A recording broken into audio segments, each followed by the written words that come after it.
자, 오늘 그래서 오늘 제가 이제 그 우리 뭐 어제 이진숙 후보 위원장 되신 분이 이사를 다 선임해서 MBC 이사 구조를 바꿔놨는데, 그쵸. 그랬는데 KBS, MBC 다 바꿨죠. 그래서 이제 방송 얘기는 더 이제 그만해야겠다 생각했는데 어떤 그 국힘에 저도 사실 나 이름 처음 들어보는 사람이 너무 멋진 말을 했어요. 이번 22대 의원들 괜찮아요. 그러니까 갑자기 내가 그냥 이번 22대 의원들 보면서 무슨 생각한 줄 알아? 예? 정말 21대 공천은 진짜 망천이었구나. 인천 중구 강화구 농진군 출신 국민의힘 원내수석 배준영 의원입니다. 벌써 8월입니다. 우리가 22대 국회의원이 된 지 2달이 넘었습니다만 여야 합의로 본회의를 통과한 법은 아직 단 한 건도 없습니다. 민주당과 국회의장께 다시 묻고 싶습니다. 왜 합의 없는 법안을 올리는 국회 일정을 끝없이 강행하는 것입니까? 더욱이 어제부터 출근한 방통위원장 탄핵은 도대체 뭡니까? 과방위는 방통위원장 인사청문회를 사실상 닷새나 했습니다. 이 정도면 후보자 청문이 아니라 학대 수준입니다. 도대체 어떠한 탄핵 사유가 있길래 불과 몇 시간을 근무한 것을 가지고 탄핵을 한다는 것입니까? 대한민국 헌법 65조와 헌법재판소 48조에는 직무 집행에서 헌법이나 법률을 위반한 경우에만 국회가 탄핵의 소추를 의결한다고 규정하고 있습니다. 불법적인 회의를 했다는 것이 이유입니까?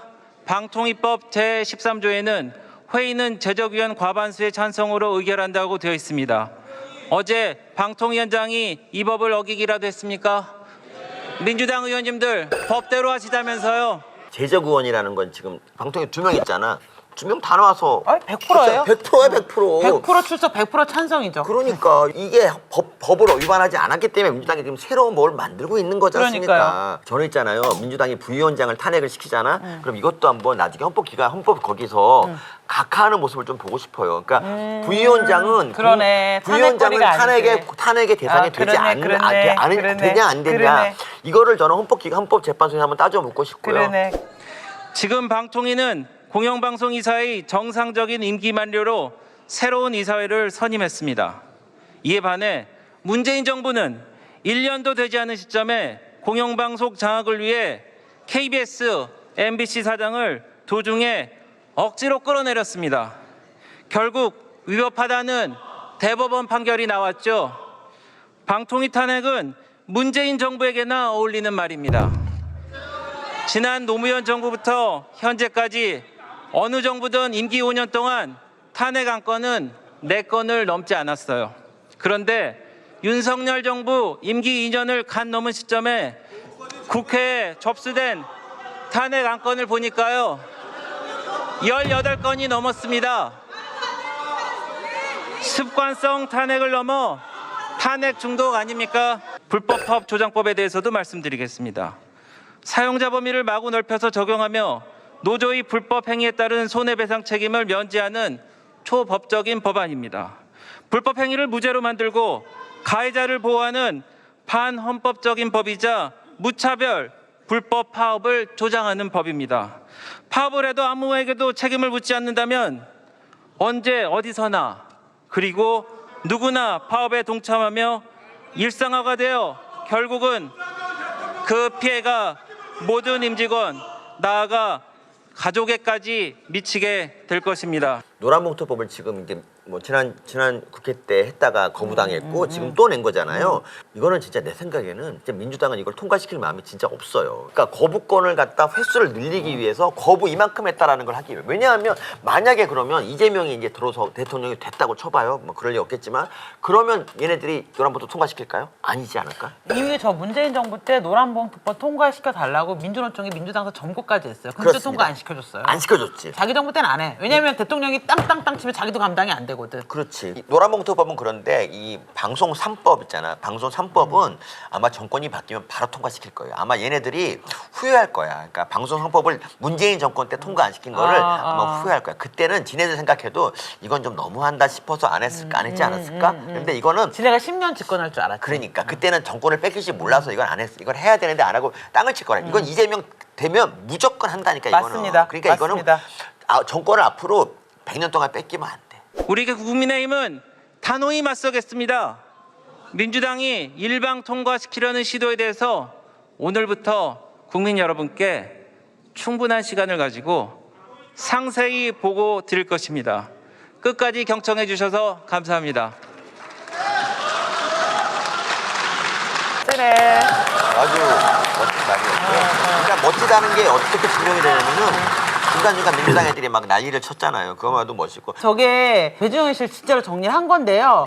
역대 탄핵 발의 현황이에요. 문재인 정부 때 5건. 그 5건이잖아요. 근데 그나마 3개는 폐기됐어. 그다음에 박근혜 대통령 때는 2건이죠, 2건. 이명박 대통령 때 1건. 노무현 대통령 때도 4건인데 그중에 3개는 폐기되고 1건. 나머지는 저기 다 5년이잖아요. 네. 근데 윤석열 대통령은 2년밖에 안 했는데 18건을 했어. 놀랍지 않습니까, 쟤네들? 미치자. 그래놓고 대통령 거부권을 뭐 역대급으로 많이 행사했대. 그러니까. 내가 보기엔 거부권 행사 건수보다 탄핵 건수가 훨씬 많아.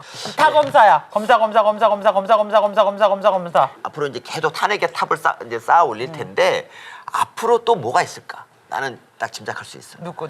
신진우 판사를 비롯해서 아, 판사. 판사들이 이제 계속 나오는 거야. 아. 그러니까 1심에서 만약에 그러네. 이제 이재명한테 징역형 그러네. 이상을 줬다 그러면 그러네. 판사를 탄핵시키는 거지. 그러네. 그래서 그쯤 되면 국회의원 탄핵법 만들면 우리가 국회의원 탄핵법 174건 발의할 자신 있습니다. 자, 우리 그 다음 영상 볼까요? 우리 이건 장경태 나오나요 혹시? 장동혁. 잠시 영상 보고 오겠습니다. 대한민국 정부인지 일본 총독부인지 헷갈릴 지경입니다. 퇴장하세요. 드리겠습니다. 퇴장하세요. 기회를 놓쳐 10분간 퇴장하세요. 퇴장하세요. 반성하고 오세요. 일어나세요. 10분간 퇴장하세요. 이들어주면 10분간 퇴장하세요. 근데 아직도 뭐 기본적인 상식도 몰라요? 네? 천지문화를 못하고 앉아있는 거예요? 참 어쩌면 이렇게 오늘 다양하게 그렇게 부르니까 다양하게 예의롭고 다양하게 뻔뻔하고 주의하시기 바랍니다. 후보자의 뇌구조에 문제가 있다고 저는 생각합니다. 왜요? 뇌구조가 이상하다고 생각한다는 게 뇌구조가 이상하다. 저기요, 전체주의 국가에서 생활하시다 보니 민주주의적 원칙이 안 보이십니까? 답변해보세요. 제가 말씀드린 이유를 말고 공손하게 해요. 제가 말씀드린 볼바하게 하세요. 답변하세요. 통장 걸 거. 여보세요. 답변해보세요. 답변서 의견도 마찬가지였고요. 근성이 된다. 다 똑같은 거. 부장님 안 계시면 나쁜 말 하는 거 쓰리고 있어. 이건 정말 뭐 하는 거야, 이 자들이? 여기 웃고 계시는 정신나간 국민의힘 국회의원들은 정신이 나갔고 한참 나갔고 정신 나갔죠. 이 박정훈이라고 하는 국힘당 의원은 초선인 것 같은데요. 이 초선이 도대체 무슨 근거로 법사위에서 여기에 애로 몰렸어요?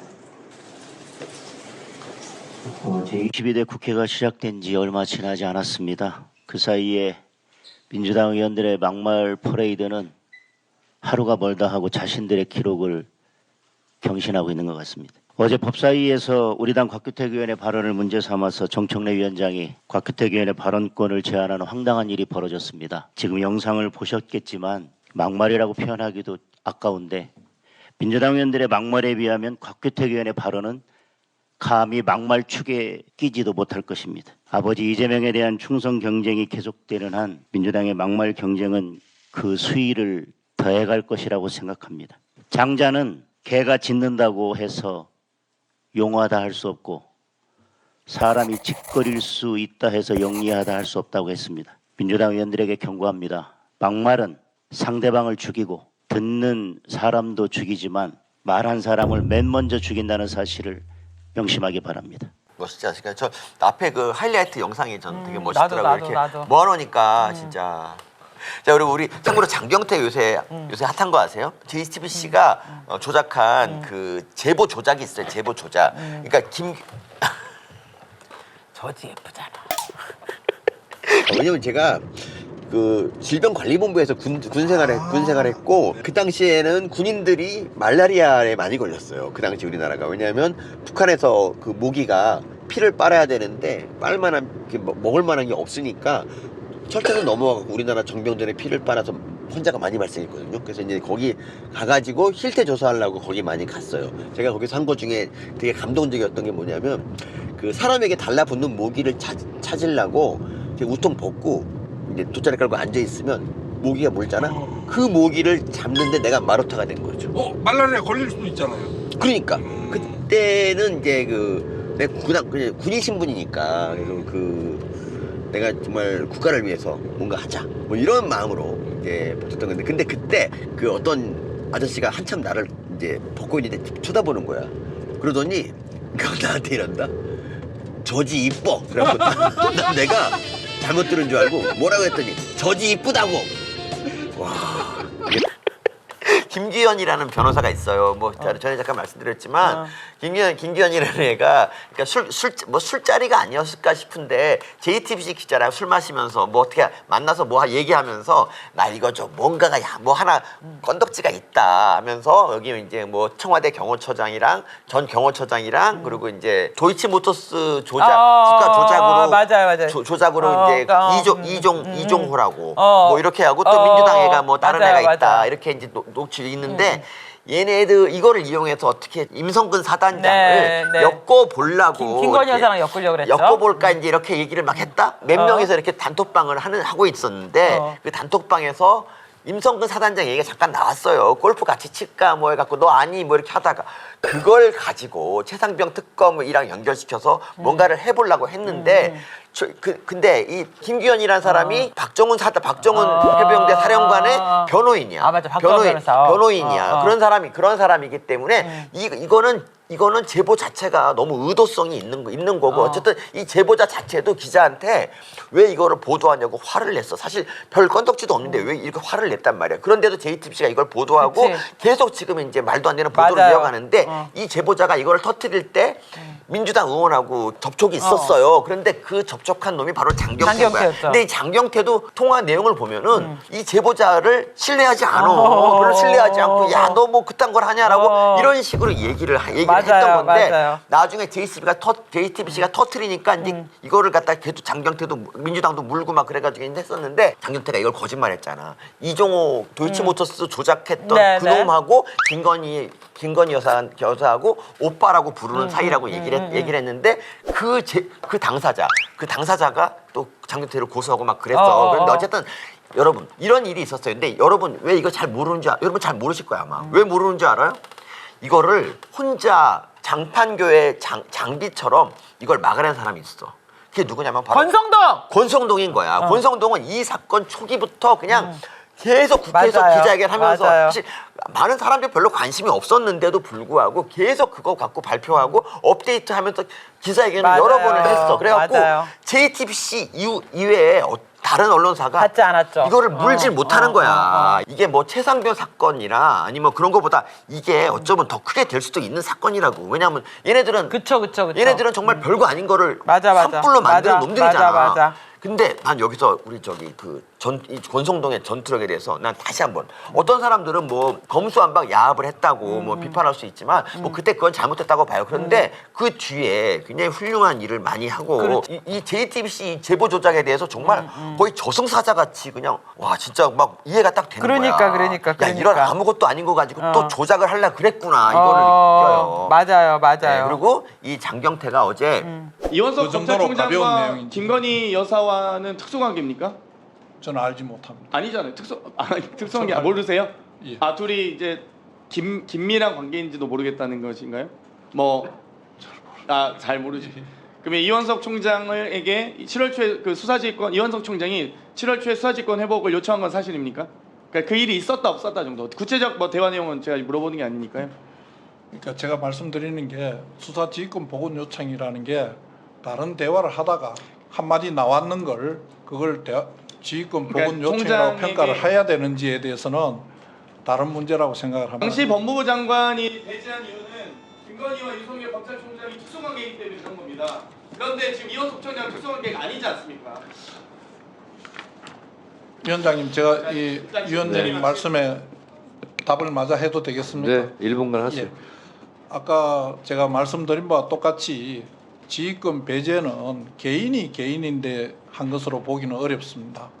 그 사람에게서만 그 사람 있는 동안만 지휘권을 배제한다는 내용이 아니라면 기관 대 기관의 입장이라고 생각합니다. 위원장님 발언 중지시켜 주십시오. 저런 말도 안 되는 발언을 듣고 있을 수 없습니다. 저게 무슨 발언이에요? 저게 지금 자, 기관이라니요. 왜 멘트는 장경태 의원도 유상범 의원도 발언권 드리지 않았어요. 장동혁 의원님 다들 위원장님. 조용히 하세요. 장동혁 의원님 아무리 질의하세요. 위원이라도 장관 국무위원으로 앉은 장관 보고 저런 것이라니요. 저 언제 저런 거라고 했습니까? 들어보십시오. 저런 말이라고 했습니다. 성격 확인해 보세요. 저런 말이 저것이 내 말거리 똑같은 거 아니에요? 그리고 어떻게 장관. 그렇게 말할 수 있습니까? 장관 저런 거라고 안 했다니까요. 장경태 의원 뭐 잠깐만요. 위원만 국무위원 마음대로 할 수 있는 겁니까? 장관. 국무위원도 하고 싶은 말 대표입니다. 하니까요. 궁금하게라니. 말하라고 했잖아요. 지금 비자가 아닙니까? 왜 국민들 장관. 왜 거짓말하세요? 지휘권 배제의 의미가 뭔지를 설명하라고 하는데 지휘권 배제의 장관님. 의미가 기관 대 기관이라고 장관님. 설명하는 걸 왜 틀렸다고 이야기하면서 본인만 이야기하는 겁니까? 틀렸습니다. 장관 부끄러운지 아세요? 발언 중지합니다. 부끄러운 거는 본인이 부끄러운 줄 아세요? 장관 아세요? 장관 어쨌든 이 발언에 대해서 모욕을 했어. 그러니까 뭐 이제 뭐 장경태는 저런 것이라고 하지 않았다 그런데 저런 말을 듣고 있어야 한다는 것도 그것도 난 되게 웃겨요. 법무부 장관 입장에서는 거기 앉아있는 민주당인들 다 범죄 혐의자 아니면 범죄 혐의자의 똘랑이들이잖아요. 보고 있으면 얼마나 황당하겠어. 저런 것들이 아유 야 그러잖아. 교도소에 간담회 온 느낌일 것 같아. 저렇게 법을 안 지키는 야만인들 사이에서 법무부 장관의 권위는 그치. 스스로 세우는 것이다. 맞아요, 라고 저는 맞아요. 생각합니다. 어떻습니까? 왜 이래 갑자기? 아니 그러니까 다른 국회의원들이 똑똑해지니까 본인도 똑똑해지기로 한 거야? 아, 근데 박성 장관은 좀 멋있더라고요. 나도 이번에 나 한동훈 법무장관 물러날 때 난 되게 아쉬웠어요. 이제 정말 한동훈 장관 어서 보나 이랬는데 지금 너무 자주 보고 있지만 어쨌든 간에 그 뒤에 법무장관은 한동훈 때문에 그치. 이제 좀 평가 절하될 것이다 그러니까. 생각했는데 나는 이번 이걸로 한동훈 대표도 하지 못했던 장경태에 대한 초토화 어쨌든 간에 이런 일이 국회에서 있었고요.